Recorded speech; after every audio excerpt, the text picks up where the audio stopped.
بسم الله الرحمن الرحيم الحمد لله رب العالمين وبه نستعين والصلاة والسلام على أشرف الأنبياء والمرسلين خاتم النبيين رحمة للعالمين والقاسم محمد وعلى آله الطيبين الطاهرين المعصومين المظلومين ولعنة الله على أعدائهم أجمعين من الآن إلى يوم الدين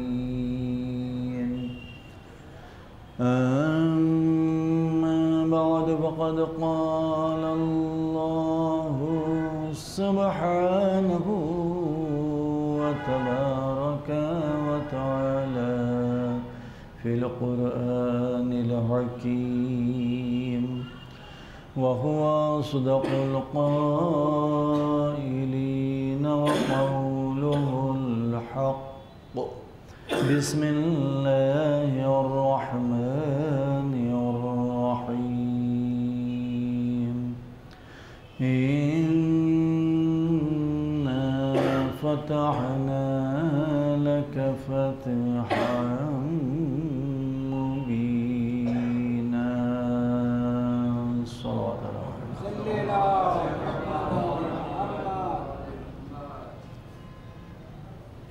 عزیزان ایمان، ارشاد اقدس الہی کہ اے حبیب، ہم نے آپ کو بہت ہی واضح فتح عطا فرمائی۔ یہ آیت مبارکہ سورہ فتح کی ابتدائی آیت ہے، پہلی آیت ہے بعد بسم اللہ الرحمن الرحیم، جو سورہ کا آغاز ہے اسی آیت مبارکہ سے۔ اسی کے ذیل میں گزشتہ مجلس میں قدر تفصیل کے ساتھ فتح مکہ کے قبل صلح حدیبیہ، جو فتح مکہ کا مقدمہ قرار پایا، کس طرح سے رسول اکرم خاتم النبیین محمد مصطفیٰ صلی اللہ علیہ وآلہ وسلم اور مشرکین کے جو نمائندہ بنائے جا کر حضرت کی خدمت میں بھیجا گیا تھا تاکہ حضرت سے معاہدہ کرے، صلح کے شرائط طے کرے، وہ سہیل ابن عمر تھا، دونوں کے درمیان میں معاہدہ ہو گیا کہ آنے والے سن 6 ہجری کے بعد سے 10 سال کے درمیان میں مسلمانوں کے درمیان میں مشرکین قریش اور کفار مکہ کے درمیان میں کسی قسم کا جنگ و جدال، کسی کی قسم کی خون ریزی، تنازعات بالکل نہیں ہوں گے۔ معاہدے میں یہی تھا کہ جس سال رسول اکرم صلی اللہ علیہ وآلہ وسلم سن 6 ہجری میں مسلمانوں کے ہمراہ جن کی تعداد 1400 تھی، وہ سن 6 ہجری کے سال جس سال معاہدہ ہوا، عمرہ نہیں کریں گے، مکے میں داخل نہیں ہوں گے، اور پھر ان کی قربانیاں بھی مکے میں داخل کیے جا کر ان کے جو جانور تھے انہیں قربانی بھی نہیں دی جائے گی۔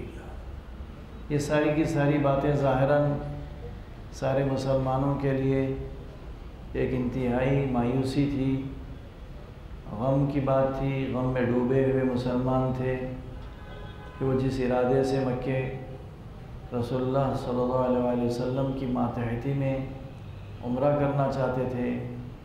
لیکن مکے کے کفار نے، مشرکین نے انہیں مکے میں داخل ہونے نہیں دیا، یہاں تک کہ جس مقام پر یہ لوگ ٹھہرے تھے جس کا نام حدیبیہ تھا، اسی مقام کے نام سے صلح حدیبیہ بڑی معروف ہوئی۔ وہاں پر حضور کی اجازت سے، ان کے حکم سے لوگ بال منڈوائے اور اپنے قربانیاں دے کر واپس آ گئے، لیکن اکثریت رسول اللہ کے حکم کے بعد بھی مطمئن نہیں تھی۔ لیکن جیسے اللہ کے حبیب نے کہا کہ یہی حکم مجھے دیا گیا ہے، تو اس کلیے کے مقابل میں جو استثنائی شکل تھی کہ طواف کے بعد، سعی کے بعد تقصیر ہوتی، پھر اس کے بعد قربانی ہوتی، لیکن یہاں پر نہ طواف ہوا نہ ہی تو سعی ہوئی، اب صرف تقصیر ہوئی اور قربانی ہوئی۔ پروردگار عالم کا حکم یہی تھا، اور اسی کے مطابق اللہ کے رسول نے اپنی قربانی دی۔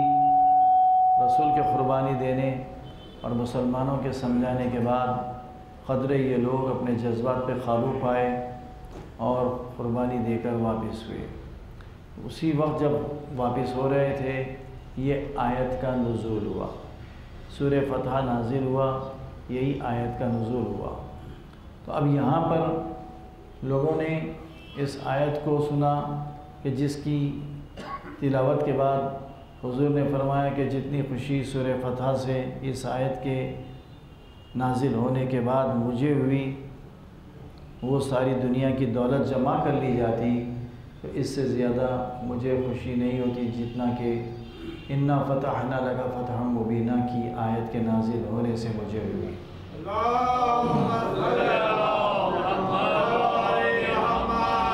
لیکن پھر بھی لوگ مطمئن نہیں تھے۔ ان میں سے ایک صحابی نے کہہ دیا کہ ما ھذا الفتح، اے اللہ کے رسول یہ کیسی فتح ہے، اس میں تو ہماری شکست ہوئی، ہماری توہین ہوئی، ہمارے جذبات مجروح ہوئے، ہمیں عمرہ نہیں کرنے دیا گیا، کعبے میں داخلہ نہیں دیا گیا، پھر ہمارے جانوروں کو کعبے کے درمیان جو حدود ہے جانور کے ذبح کرنے کے، وہاں پر ذبح کرنے نہیں دیا گیا، یہ تو فتح ہمارے سمجھ میں نہیں آتی۔ تو یہ انا فتحنا لک فتحا مبینا کی آیت کے سنانے کے بعد اعتراض کرنے والے صحابی نے جب اعتراض کیا تو اللہ کے حبیب ایک مرتبہ فوراً متوجہ ہوئے اور یہ ارشاد فرمایا کہ تو نے کتنی بری، بڑی عظیم گناہ کیا ہے، بڑی بری بات کہی ہے، کیونکہ یہ اللہ کے مقابل میں تو نے یہ کلام کرنے کی جسارت کی، کیونکہ ظاہر نادان تھا، کم عقل تھا، نہ رسول کی معرفت تھی نہ اللہ کی معرفت تھی، ابھی اسلام کے تعلیمات سے بیخبر ہوئے تھے، ابھی معرفت اتنی نہیں تھی۔ پھر اس کے بعد جب مسلمانوں کو فتح ہوئی، وہ فتح کی پیش قیاسی تھی، وہ حقیقی معنوں میں، کیونکہ فتح مکہ کے حاصل کرنے کے 2 سال پہلے کا یہ واقعہ ہے، تو اب ان میں تحمل نہیں تھا، صبر نہیں تھا کوئی بھی چیز کے لیے کہ وہ کس طریقے سے صبر کریں، اللہ کے حبیب کی بات پر وہ اعتبار کریں اور اس کو من و عن قبول کر لیں، اس لیے کہ لا الہ الا اللہ محمد رسول اللہ علیہ ولی اللہ کا لازمہ میں بار بار اسے دہرا رہا ہوں کہ کلمہ پڑھ لینا کافی نہیں ہے، لا الہ الا اللہ کہنے کے بعد اطاعت خدا ضروری ہے، اطیع اللہ، محمد رسول اللہ پڑھ لینے کے بعد اطاعت رسول لازمی ہے، اطیع الرسول، علی ولی اللہ پڑھ لینے کے بعد وہ اولی الامر منکم، یعنی سارے ائمہ کی اطاعت لازمی ہے۔ لازم اقرار امامت اطاعت ہے، تا وقت کہ امامت کی اقرار کے بعد اطاعت نہیں ہوگی تو پھر انجام برا ہوگا، آخرت بری ہوگی، اور یہ کلمہ پڑھنے کا کوئی فائدہ انسان کے لیے ظاہر بظاہر حاصل نہیں ہوگا۔ کیوں کہ کبھی بھی کسی بھی وقت انسان اطاعت کے نہ ہونے کی وجہ سے دائرہ ولایت سے، ایمان سے خارج ہو سکتا، اطاعت کے نہ ہونے کی وجہ سے دائرہ اسلام سے، رسول اللہ کی رسالت کی گواہی دینے کے باوجود اسلام سے خارج ہو سکتا، اور اطاعت نہ ہونے کی وجہ سے انسان بہرحال شرک کی نجاست کو پاک کرنے کے باوجود پھر سے مکرر شرک میں داخل ہو سکتا، لہٰذا یہ ضروری ہے، اطاعت ضروری ہے، لازمی ہے، رسول اللہ کی بات پہ عمل کریں، قرآن کی تعلیمات پہ عمل کریں اور ائمہ معصومین علیہ السلام کی باتوں پہ عمل کریں۔ وہاں پر جب معاہدہ ہو رہا تھا، کاتب مولا کائنات تھے، بسم اللہ الرحمن الرحیم سے اس معاہدے کا آغاز ہوا، تو سب سے پہلے جس شخص نے لفظ بسم اللہ الرحمن الرحیم پر اعتراض کیا وہ سہیل ابن عمر تھا، جو متحدہ طور پر مکہ کے کفار مشرکین کا، قریش کے مشرکین اور کفار کا متحدہ نمائندہ تھا۔ تو بسم اللہ الرحمن الرحیم سے انکار کرنے والا، جو اسلام کے آغاز کے بعد جو رسول اللہ کے درمیان اور مکہ کے کفار اور مشرکین کے درمیان میں معاہدہ ہوا، جو ان سب کا جو نمائندہ بن کر آیا تھا وہ سہیل ابن عمر تھا، لہٰذا کوئی بھی اہل بیت کا نام لینے والا، مولا کائنات کا ماننے والا اور رسول اللہ پر ایمان رکھنے والا، قرآن پر ایمان رکھنے والا، کبھی بسم اللہ الرحمن الرحیم کے متعلق کوئی ایسی جسارت والی گفتگو نہیں کرے گا کہ اس کی کیا ضرورت ہے، بلکہ احکامات میں نے آپ سے عرض کیا کہ نازل ہوا کہ دیکھو اگر کوئی تم تحریر شروع کرو تو پہلے بسم اللہ الرحمن الرحیم لکھ لیا کرو تاکہ اس کا انجام تک تمہارے تحریر کے لکھنے کا مقصد پورا ہو، انجام بخیر ہو۔ اگر احیاناً کبھی تم نے تحریر لکھنا شروع کیا، درمیان میں بھی اگر یاد آ جائے تو قلم روک کر پہلے بسم اللہ الرحمن الرحیم اوپر لکھو، پھر اس کے بعد اپنی تحریر کو جاری رکھنا۔ اسی طرح سے کوئی جانور حلال نہیں ہو سکتا تا وقت کہ لفظ بسم اللہ انسان پہلے نہ پڑھ لے۔ اللہ کے دیگر اسما بھی اگر انسان کہہ دے گا تو وہ جانور حلال نہیں ہے، کھانے کے لیے، استعمال کے لیے حرام ہے۔ اسی طریقے سے اور بے شمار اس کے ذیل میں باتیں ہیں، میں اس سب سے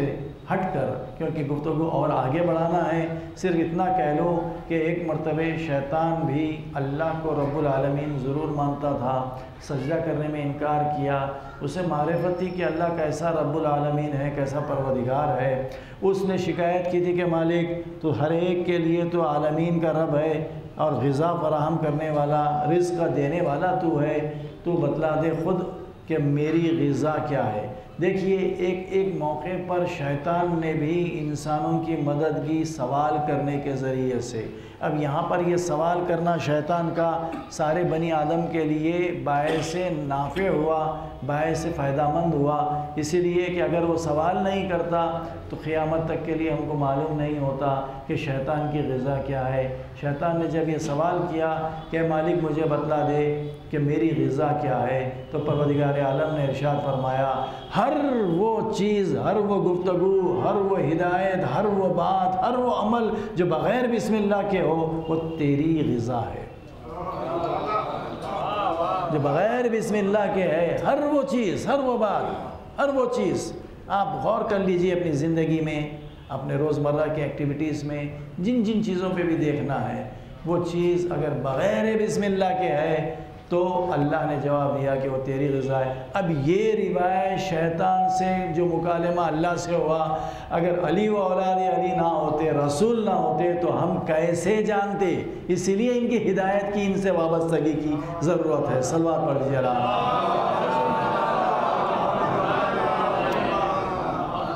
چونکہ دھیرے دھیرے ہمارے پاس جذبات میں آ کر اور کبھی کبھی انسان اپنی ہی مزاج سے جو چیز سمجھتا ہے، دیکھیے تربیت ہوتی ہے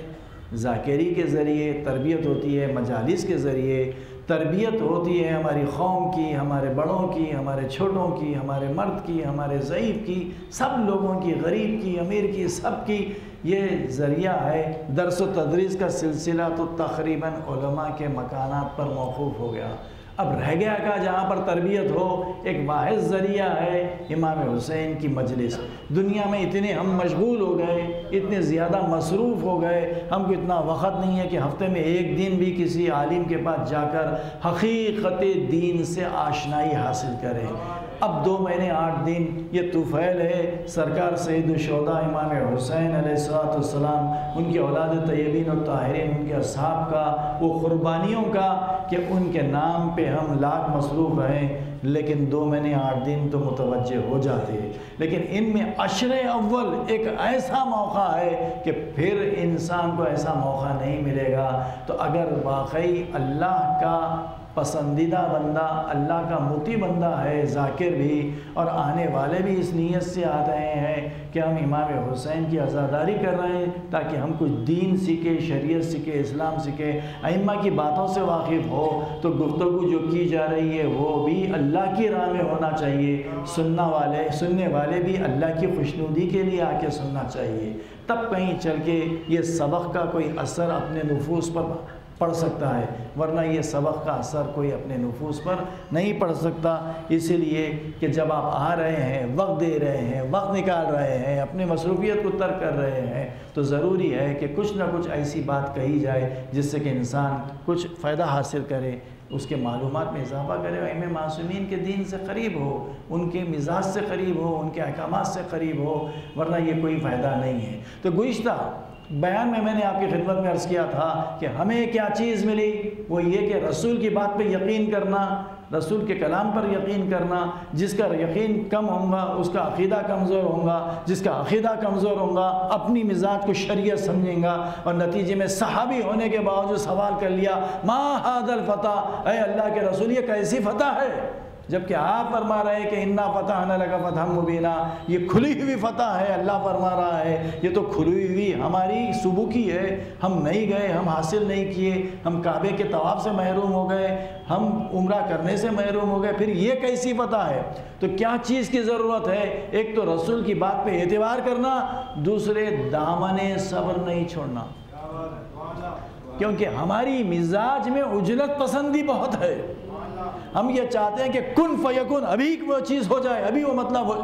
ہو جائے، سب کے لیے یکساں ہے۔ آپ تحصیل علم بھی کر لیں تو تحصیل علم کرنے کے لیے 5 سے 8 سال لگ جائیں گے، پھر اس کے بعد مزید 5 سے 8 سال آپ مطالعہ کریں گے، تو اس کے بعد آپ جو لوگوں کے درمیان میں خدمت کریں گے یہ 5-10 سال، اس کے بعد لوگوں پر اعتبار ہوگا کہ یہ کہہ رہا ہے تو چاند ہو گیا تو وہ روزہ رکھیں گا، یہ کہہ رہا ہے چاند ہو گیا تو وہ پھر عید بھی کریں گا۔ تو یہ کیفیت کب پیدا ہوتی؟ جبکہ معاشرے میں تقریباً 30 سال تک اپنے آپ کو بسا کے رچا کے اپنی علمیت کا، اپنی ایمانداری کا، اپنی دیانتداری کا آپ اللہ کے دین پر قائم ہیں اور مطالعہ کیے ہوئے ہیں، جو بات کہہ رہے ہیں وہ درست ہے، غلط نہیں ہے۔ جب لوگوں کو اعتبار ہوگا تو اب اس کے بعد تحقیق نہیں رہیں گی، بلائنڈ فیتھ ہو جائیں گا، آپ کی بات کو وہ قبول کریں گے۔ ہم یہ سمجھیں گے کہ ہم آ گئے، یہاں سے آ گئے، یہاں سے ریٹرن ہو گئے، وہاں سے ریٹرن ہو گئے، اب کہتے ہی ہماری بات کے اوپر عمل ہو جائے، نہیں ہوتا۔ اللہ کا حبیب تو ما کانا ما یکون کا علم لے کر آیا تھا۔ کون سی ایسی چیز تھی اللہ کے حبیب کو پروردگار عالم نے عطا نہیں کی تھی؟ اس لیے کہ جو ان کے وارث ہے ان کی علمی جامعیت کا یہ عالم تھا کہ ہمارا امام آغوش مادر سے لوح محفوظ کا مطالعہ کرتا ہے، لیکن رسول اللہ اس دنیا میں ظاہری طور پر تشریف لانے کے بعد 40 سال تک اپنی شخصیت کو عمل کے ذریعے پہچانوایا۔ اس کے بعد پوچھا کہ کیا تم یقین کریں گے میری بات پر کہ اس پہاڑ کے پیچھے ایک لشکر آ رہا ہے؟ تو لوگوں نے کہا کہ آپ نے کبھی غلط کہا ہی نہیں، بے شک ہم تصدیق کریں گے کہ لشکر آ رہا ہے۔ تو یہ صبر ہونا، تحمل ہونا، ایک ہی دم کوئی چیز نہیں آ جاتی، گریجولی دھیرے مدارج بڑھتے چلے آتے، اجلت نہیں۔ رسول اللہ کے پاس کیا نہیں تھا لیکن کتنا انتظار کیے۔ اس واقعے سے کیا سبق مل رہا ہے؟ آپ کا جائے مقام، جائے وطن جہاں پیدا ہوئے، اتنے سارے کمالات لے کے آپ آئے، سب کچھ ہونے کے باوجود جب دیکھیں کہ آپ کی جان کو خطرہ ہے، آپ کو اپنی جان کی فکر نہیں تھی، جس مشن کے لیے پروردگار نے انہیں بھیجا تھا اس مشن کے لیے خطرہ تھا، اللہ کا حبیب مکے سے مدینہ ہجرت کیا۔ کیا ضرورت تھی؟ اگر آپ ایک مرتبہ کہہ دیتے تو سارے لوگوں کے قلوب بدل جاتے، لیکن نہیں، نہیں، بلکہ تعلیمات کے ذریعے سمجھ کے دین کو قبول کرنے کی تاثیر اثر اور ہے، اور اس طریقے سے معجزات کے ذریعے خالی کہہ دیے یا کوئی زور کے ذریعے یا پیسے کے ذریعے یا کسی اور ذریعے سے انسان کو بتا دیا نہیں۔ خود پروردگار عالم فرماتا ہے کہ وہی وہ ذات ہے جو کافر کو بھی پیدا کرتا ہے، مومن کو بھی پیدا کرتا ہے۔ تو کیا اللہ کی قدرت نہیں تھی سارے کے سارے لوگوں کو مومن پیدا کرنے کی؟ یہ ہدایت کا سلسلہ رکھا، قرآن رکھا تاکہ لوگ غور و فکر کریں اور اپنے مرضی سے سمجھ کے دین کو اختیار کرے، سمجھ کے دین کو اختیار کرے۔ ایسا ہی نہیں کہ کسی کی بات سن لی، ان کی بات سن لی، ان کی بات سن لی، نہیں۔ اب یہ واقعہ جب ہو گیا، معاہدہ ہو گیا، تو اب اس کے بعد کی منزل ہے، کیونکہ بہت ساری باتیں آپ سے عرض کرنا ہے آج کی گفتگو میں۔ اب معاہدہ ہو گیا، اب رسول اکرم صلی اللہ علیہ وسلم 10 سال کا معاہدہ کر چکے تھے۔ سن 6 ہجری کی بات ہے۔ سن 8 ہجری کو فتح مکہ کے لیے پھر آپ نے اپنے ارادے کو تبدیل کیوں کیا، اس کے کیا وجوہات ہوئے اور کیا واقعات ہے، کس طریقے سے آپ اس معاہدے کو ختم کیے اور اس کے بعد اپنے سفر کو آغاز کیے۔ فتح مکہ 8 ہجری 2 رمضان المبارک بروز جمعہ وقت عصر، جب حالت روزہ میں تھے رسول خدا، سارے مومنین اپنے سفر کا آغاز کیا۔ سن 8 ہجری 2 رمضان المبارک وقت عصر بروز جمعہ سفر کا آغاز ہوا۔ رسول اکرم ہیں، سارے لوگوں کے درمیان میں منادی کروا دی کہ میں جا رہا ہوں مکے کے لیے اور سارے کے سارے لوگ جمع ہو جائیں۔ رسول اللہ کے ساتھ سن 6 ہجری میں جب آپ عمرے کے لیے تشریف لے جا رہے تھے تو کتنے لوگ تھے؟ 1400۔ سنتے چلے جائیے، نوٹ کریے، میں دھیرے دھیرے کہہ رہا ہوں، بہت روانی سے نہیں کہہ رہا ہوں تاکہ عقل میں بات پیوست ہو جائے۔ سن 6 ہجری جب آپ صلح حدیبیہ کے لیے جا رہے تھے عمرے کے لیے، جو صلح حدیبیہ میں بدلی یہ عمرہ، تو اس وقت جو لوگ تھے 1400 تھے۔ لیکن جب آپ سن 8 ہجری 2 رمضان المبارک روز جمعہ وقت عصر مکے کے لیے تشریف لے گئے، اب یہ فتح مکہ کے لیے تشریف لے گئے۔ رسول اللہ منصوبہ بند انداز سے گئے تھے، اور جب گئے تو اس وقت لوگوں کی تعداد جو تھی 10,000۔ یہ صلح کا فائدہ کیا ہوا دیکھیے، 2 سال پہلے 1400 تھے، 2 سال کے بعد مسلمان صاحب سیف، صاحب تلوار، مطیع، فرما بردار 10,000 کی تعداد میں ہو گئے۔ پہلے 1400 تھے، اب 10,000 ہو گئے۔ جنگ بدر 2 ہجری میں ہوئی، 313 تھے۔ تو اسلام گریجولی بڑی تیزی کے ساتھ پھل رہا تھا، پھول رہا تھا، پنپ رہا تھا، مسلمانوں میں اضافہ ہو رہا تھا۔ جس وقت آپ تشریف لے گئے، آپ کو معلوم ہے جنگ بدر میں کیا کیفیت تھی، 2 یا 3 گھوڑے تھے، اس سے بڑھ کر گھوڑے نہیں تھے۔ سواری پر سوار ہو کر مسلمان جنگ لڑنے کے لیے، جہاد کرنے کے لیے اتنے کمزور تھے۔ لیکن یہی چیز جب فتح مکہ کے لیے سن 8 ہجری میں چلے تو 400 جانور تھے، گھوڑے تھے جس پہ مسلح افراد موجود تھے، 400۔ اس کے علاوہ ہتھیار تھے، بڑا ایک لشکر بن چکا تھا۔ ان سب سے بڑھ کر ایک مسلمان 10 منیمم مشرکین پہ، کفار پہ جذب ایمان کے اعتبار سے حاوی تھا، کم سے کم 10 پر۔ تو اب یہ جو طاقت بن گئی، وجہ یہ ہوئی کہ جو قبیلہ صلح حدیبیہ میں رسول اکرم کے چونکہ معاہدہ تھا کہ آپ کے پاس جو لوگ امان لے لیں، ہم کو کوئی سروکار نہیں ہے، آپ کے پاس رہنے دیجئے، لیکن ہمارے پاس جو امان لے لے وہ ہمارے پاس رہیں گے۔ ہمارے پاس کا کوئی شخص آپ کے پاس آ جائے تو آپ لوٹا دینا اگر اس کی مرضی ہے، اور اگر ہمارے پاس آپ کا کوئی شخص آیا تو ہم ہرگز نہیں لوٹائیں گے۔ رسول اکرم نے، حالانکہ یہ ناانصافی ہے، اپنے تعلیمات پر اعتبار تھا، مسلمانوں کے ایمان پر اعتبار تھا، اس پر دستخط کر دی کہ مجھے یہ منظور ہے، اس لیے کہ ادھر سے کوئی ادھر آ سکتا، ادھر سے کوئی ادھر جانے کا امکان نہیں تھا۔ چنانچہ یہ وجہ تھی جو 10,000 کی تعداد میں مسلمان پروان چڑھے اور رسول اللہ کے ساتھ ہو گئے۔ اب اس کے بعد جو رسول اللہ کے ماتحتی میں قبیلہ آیا، 2 قبیلے بڑھ گئے تھے۔ ایک قبیلے کا نام تھا خزاع، یہ قبیلہ حضرت رسول اکرم کے ماتحتی میں ان کی پناہ میں آ گیا اور ان کے تعلیمات کو قبول کر لیا۔ وہ قبیلہ جو کنانہ تھا، وہ قبیلہ ابو سفیان کے ماتحتی میں گیا اور مشرکین کوفہ کے ماتحتی میں گیا، یہ لوگ ادھر کے ہو گئے۔ اب یہ دونوں لوگ اپنی اپنی جگہ موجود تھے۔ 2 سال گزرے، اس کے بعد ایک مرتبہ مرتبے وہیں مکے کے اطراف میں جو قبیلہ خزاعہ تھا رسول اکرم کا ماننے والا تھا، وہ شخص کی موجودگی میں قبیلہ کنان والے ابو سفیان کے قبیلہ ماننے والے نے رسول اکرم کی شان میں ایک نظم لکھی، شان میں نہیں گستاخی میں ایک نظم لکھی۔ قبیلہ کنانہ کا ایک شخص رسول اکرم کی شان میں گستاخانہ نظم لکھی، ایک ایسی نظم لکھی جس میں حضور کی حجو کی جا رہی تھی۔ تو جو قبیلہ خزاعہ کا رسول اکرم کے قبیلے کا ماننے والا تھا، اس نے اولاً منع کیا، تمہارا ہمارا معاہدہ ہوا ہے کہ ایک دوسرے کو برا نہیں کہیں گے، ہمارے قبیلے کے سردار جس کو ہم رسول مانتے ہیں اللہ کا، اس کی شان میں تم گستاخی کر رہے ہیں، خبردار تم یہ جملے نہیں پڑھنا۔ آپ دیکھیے بسم اللہ الرحمن الرحیم سے انکار کرنے والا کون تھا؟ سہیل ابن عمر، جو سارے مکہ کے قریش کے کفار مشرکین کا واحد نمائندہ تھا، وہ انکار کیا۔ پھر اسی طرف سے ابو سفیان کے ماننے والے قبیلے کنانہ کا شخص جو تھا، تحریراً نظم لکھا رسول کی شان میں گستاخانہ۔ تو یہ نظموں کا لکھنا بھی گستاخانہ جو سنت ہے، کس کی سنت ہے؟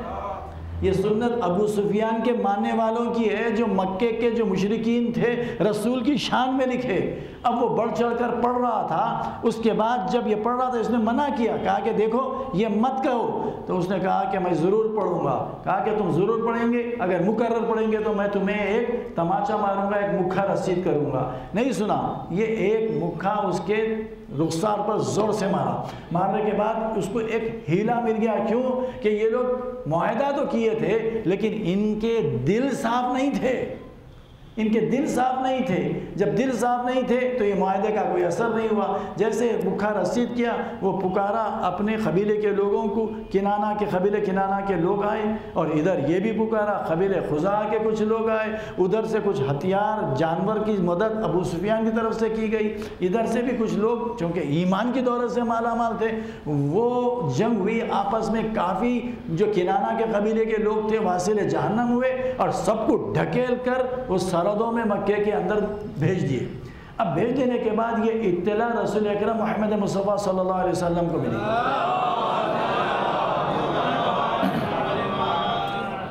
اب دیکھیے میں تدریجاً لے جا رہا ہوں تاکہ آپ کے ذہن میں یہ بات محفوظ رہے۔ اب یہاں پر یہ تاریخ کی کیوں ضرورت ہے؟ یہ تاریخ کی ضرورت اس لیے ہے، مولا فرماتے ہیں کہ تم اگر تاریخ کا مطالعہ کریں گے اور چاہیں گے کہ حضرت آدم کا ماحول اس وقت جب تبلیغ کر رہے تھے دنیا میں لوگوں کے درمیان کیا تھا، تاریخ پڑھیں گے تو ایسا ہوگا جیسا تم حضرت آدم کے دور میں ہیں۔ اگر نوح کا ماحول جاننا چاہتے ہیں تو تم نوح کے دور میں ہیں۔ اگر وہ تاریخ پڑھیں گے جو حضرت ابراہیم کے زمانے میں کیا تھا تو آپ حضرت ابراہیم کے دور میں رہے جیسا ہے۔ اسی طریقے سے ہم جس کی امتی ہیں رسول اللہ کی، اگر یہ حالات کی تاریخ پڑھیں گے تو ایسے محسوس ہوگا کہ ہم اس وقت وہاں موجود ہیں۔ اور یہ تاریخ ہمیشہ خاموش نہیں رہتی، تھوڑے تھوڑے گیپ کے ساتھ ریپیٹ ہوتی، دہرائی جاتی۔ تو ہمارے آپ کے سب کے ایمانوں کو سنبھالنے کے لیے ضروری ہے کہ ان واقعات سے کچھ نہ کچھ واقف ہونا چاہیے۔ لہٰذا اب یہاں پر جیسے رسول اکرم صلی اللہ علیہ وسلم کی خدمت میں یہ بات پہنچائی گئی کہ بھئی اس طریقے سے جھگڑا ہوا، جنگ و جدال ہوئی، معاہدہ شکنی ہو گئی، معاہدہ شکنی ہو گئی۔ معاہدہ شکنی بہت بڑی بری بات ہے، معاہدہ شکنی بہت بڑی بری بات ہے اسلام میں۔ خود اسلام کے تعلیمات میں یہ ہے کہ یا ایھا الذین آمنوا لا تقولوا ما لا تفعلون کبرت مقتا عند اللہ ان تقولوا ما لا تفعلون۔ اے صاحبان ایمان، اگر زبان سے تم کچھ کہتے ہیں تو اس پر عمل کرو، وہ مت کہو جو خود عمل نہیں کر سکتے۔ اس لیے کہ اللہ کو یہ بات انتہائی ناپسند ہے کہ تم کچھ کہو اور اس پر عمل نہ کر سکو۔ تو یہ مختن کی تفسیر میں علماء مفسرین نے یوں اس کی وضاحت کی کہ مختن زمانے جاہلیت میں بھی عربوں کے یہ رواج تھا کہ کوئی بچہ اپنے باپ کی منکوحہ زوجہ سے اگر عقد کر لیتا، نکاح کر لیتا، تو اسے قباحت کی نگاہ سے قبیح فعل جانا جاتا اور کہتا کہ یہ مقطع منکوحہ مقطع کے ذریعے پیدا ہونے والی اولاد ہے۔ تو اتنی بری بات تھی جتنی بری کسی باپ کی زوجہ سے بچہ ازدواج کر کے بچوں کو جو اس سے حاصل کرے تو وہ اولاد کو اولاد مقطع کہتے تھے۔ تو وہ مختم اتنا برا جانتے تھے۔ تو اسی طریقے سے اللہ کی نگاہ میں وہ عربوں کو سمجھانے کے لیے جو اسلامی تعلیمات کو اس طریقے سے نازل کر کے سمجھایا گیا کہ دیکھو تم اگر کچھ کر نہیں سکتے تو وہ چیز اپنی زبان سے مت کہو، ایسی بری ہے جیسے کہ اپنے باپ کی زوجہ کو اپنی زوجیت میں لے کے آنا۔